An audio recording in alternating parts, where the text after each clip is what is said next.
Vote দেওয়ার আগে কিছু সংখ্যক নায়ক নায়িকারা যেভাবে দেশ ত্যাগ করলেন, এইবার ত্রয়োদশ জাতীয় সংসদ নির্বাচনে আমি যে একটা ব্যাপক হারে প্রচারণা করব সেটা আমি করতে পারিনি, কারণ তারা আমার যে নিরাপত্তাটা দেওয়ার কথা দিয়েছিল। এই রকম নতুন নতুন ভিডিও দেখতে চাইলে আমাদের চ্যানেলটিকে সাবস্ক্রাইব করুন।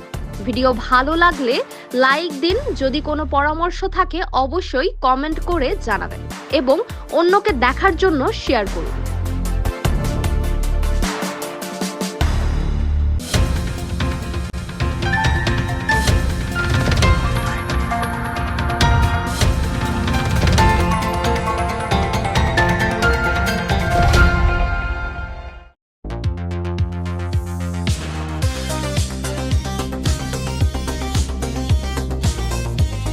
ভোট দেওয়ার আগে কিছু সংখ্যক নায়ক নায়িকারা যেভাবে দেশ ত্যাগ করলেন, এইবার ত্রয়োদশ জাতীয় সংসদ নির্বাচনে কিছু সংখ্যক ছোট ও বড় পর্দার নায়ক ও নায়িকারা ভোট দিয়েছিলেন।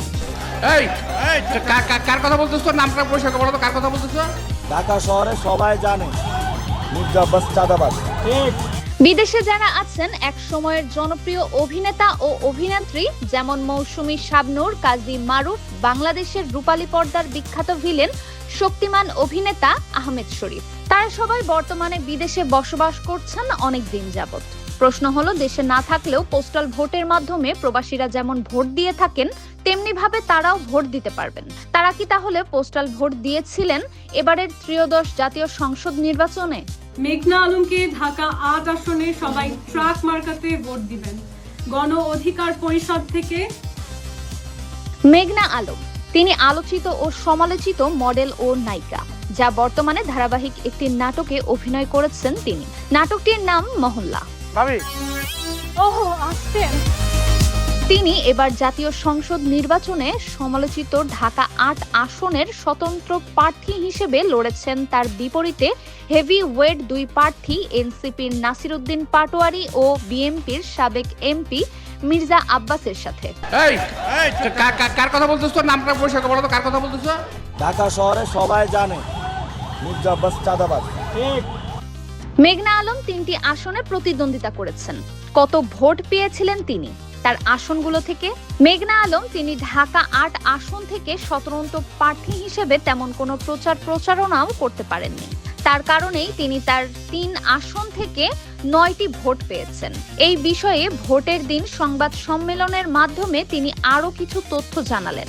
আপনারা দেখেছেন, বলা হয়েছিল কোথাও পোস্টার দেওয়া যাবে না, অথচ শত শত লাখ লাখ পোস্টার ছিল অন্য প্রার্থীদের, মেঘনা আলমের একটাও ছিল না। সো এটা এক ধরনের মেসেজিং যে কোনো রকমের এগুলো না করেই আমাদের যে শক্তিশালী হেভিওয়েট ২জন প্রার্থী অনেক বছর ধরে রাজনীতি করছে, তাদের সাথে যে সমভাবে মেঘনা আলমের নামটা সবসময়ই মানুষের সামনে ছিল, এটা কিন্তু একটা বিশাল মেসেজ। এবং এখন যখন আমি একটা নির্বাচনে দাঁড়িয়েছি, সেই জায়গায় একজন এমপি প্রার্থী, আমি যে একটা ব্যাপক হারে প্রচারণা করব সেটা আমি করতে পারিনি, কারণ তারা আমার যে নিরাপত্তাটা দেওয়ার কথা দিয়েছিল সেটা ঠিকভাবে দেয়। এবার জানা যাক, প্রবাসে যারা আছেন তাদের মধ্যে অনেকদিন যাবৎ শাবনূর থাকেন অস্ট্রেলিয়াতে, কাজী মারুফ থাকেন আমেরিকাতে এবং আহমেদ শরীফ ও মৌসুমী প্রবাসী জীবনযাপন করছেন বহুদিন ধরেই, তাই তারা পোস্টাল ভোট দিয়েছেন। তবে শাকিব খান ও সিয়াম আহমেদ, তারা বর্তমানে সিনেমার শুটিং নিয়ে দেশের বাইরে আছেন। তারা ভোট দিতে পেরেছেন কিনা সেটা এখন পর্যন্ত জানা যায়নি। ৫ আগস্টের পর থেকে চিত্রনায়ক রিয়াজ ফেরদৌস আহমেদ কোথায় আছেন তা এখনো জানা যায়নি, কারণ তারা আওয়ামী লীগের সাপোর্ট করেছিলেন, যেটি ছিল ছাত্র জনতার বিপক্ষে ভূমিকা পালন করেছিলেন। এবং চিত্রনায়িকা নিপুণ সহ আরো ছিলেন চিত্রনায়িকা মাহিয়া মাহি ও নায়ক আরফিন শুভ, ভোটের আগে দেশ ত্যাগ করেছিলেন। কারো ব্যক্তিগত কাজে ও কারো ফ্যামিলি কাজের জন্যই তারা বিদেশে গমন করেছেন। যাই হোক, তারপরেও শান্তিপূর্ণভাবে উৎসবমুখর পরিবেশে শেষ হলো ত্রয়োদশ জাতীয় সংসদ নির্বাচন।